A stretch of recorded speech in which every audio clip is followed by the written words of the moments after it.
তো ভিউয়ার্স দেখেন আমি একটা বাটিতে উঠিয়ে নিয়েছি মাংসগুলো। দেখেন দেখতে কিন্তু সেই চমৎকার লাগছে।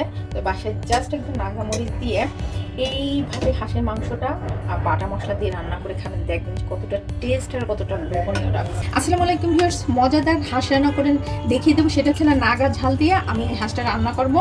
আর নাগা ঝাল দিয়ে হাঁসটা রান্না করে খেতে যে কি মজার, আর সমস্ত মশলা আমি বেটে দেবো আজকে। তো আমি এখন হাঁসটাকে সুন্দর করে কেটে নিচ্ছি। হাঁসটা খুব সুন্দর করে দেখেন পরিষ্কার করে নিচ্ছি, কোনো লোম নেই। এখন আমি হাঁসটা কেটে নেবো, কিন্তু কাটাটা আমি দেখিয়ে দিচ্ছি না।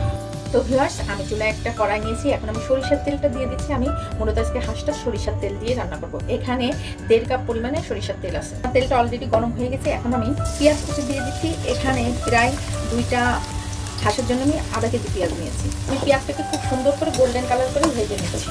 পেঁয়াজটা দেখেন গোল্ডেন কালার হয়ে গেছে। এখন আমি এর ভিতরে আদা বাটা, রসুন বাটা, জিরে বাটা দিয়ে দিচ্ছি, সবই পরিমাণ মতো। 2টো হাঁস রান্না করতে যতটুকু মশলা লাগে।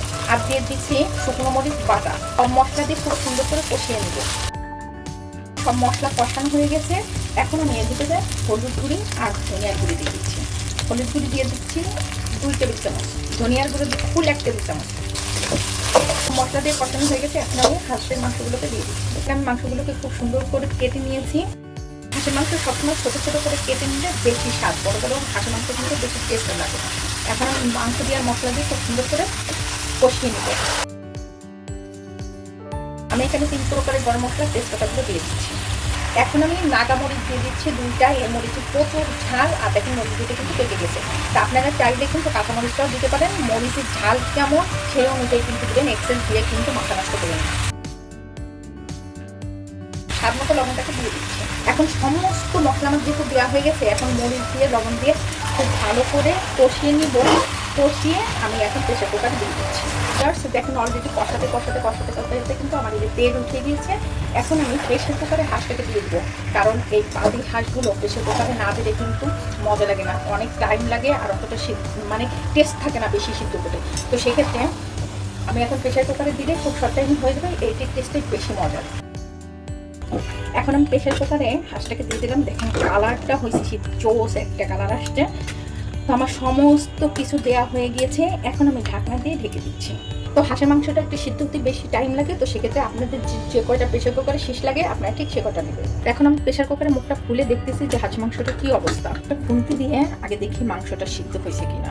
একটা নাড়াতে নেই, আগে একটা চামচ দিয়ে দেখিয়ে দিচ্ছি এটা কতটা সফট হয়েছে, কারণ হাত দেওয়া যাবে না, প্রচুর গরম। দেখেন কতটা সফট হয়ে গেছে। এখন আমি কড়াইতে ঢেলে মাংসটাকে পুরো ভুনা করে নিচ্ছি। এই হাঁসটাকে ঢেলে নিয়েছি। এখন আমি হাঁসের এই মাংসটাকে পুরো মানে শুকনা ভুনা করে নেবো। এর ভিতরে একটুখানি পানি আছে, দেখেন এই পানিটা রস থাকবে না টোটাল কথা। তত সময় পর্যন্ত আমরা একটু অপেক্ষা করবো। আমার হাঁসের মাংসের থেকে পানিটা কিন্তু কমে একটা ভুনা ভুনা ভাব হয়ে গেছে। এখন আমি এর ভিতরে 1 চা চামচ ভাজা জিরে গুঁড়ো দিয়ে দিচ্ছি, আর 1 চা চামচ এলাচের গুঁড়ো দিয়ে দিচ্ছি। তো এই মশলাটা দিয়ে আমি জাস্ট মাংসটাকে 2 মিনিটে রান্না করে নেবো। 2 মিনিট পরে আমি আবার ফিরে আসছি। এই পর্যায়ে কিন্তু আমি একটা ঢাকনা দিয়ে ঢেকে দেবো, তাহলে কী হবে মাংসটার ভিতরে খুব সুন্দর মশলাটাও ঢুকে দেবে, আর মাংসটা ছোটো ছোটো সেই দারুণ আসবে। দেখেন কালারটা কতটা জোস একটা কালার আসছে। আর হাঁসের মাংস কিন্তু সবসময় ভুনাই ভালো লাগে, হাঁসের মাংস কিন্তু ঝোল ঝোল কিন্তু ভালো লাগে না। ফিরে আসছি, দেখেন কালারটা কি দারুণ আসছে। তো ভিউয়ার্স দেখেন আমি একটা বাটিতে উঠিয়ে নিয়েছি মাংসগুলো। দেখেন দেখতে কিন্তু সেই চমৎকার লাগছে। তো বাসায় জাস্ট একটু নাগা মরিচ দিয়ে এইভাবে হাঁসের মাংসটা বাটা মশলা দিয়ে রান্না করে খাবেন, দেখবেন কতটা টেস্ট আর কতটা লোভনীয় লাগছে। তা আমার হাঁস রান্নাটা আপনাদের কাছে কেমন লাগলো অবশ্যই একটু কমেন্টস করে জানিয়ে দিবেন, আর বেশি বেশি করে আমার রেসিপিগুলো একটু শেয়ার করে দেবেন। সে পর্যন্ত সবাই ভালো থাকবেন, সুস্থ থাকবেন। নতুন নতুন রেসিপি নিয়ে আবার সামনে হাজির হব। আল্লাহ হাফেজ।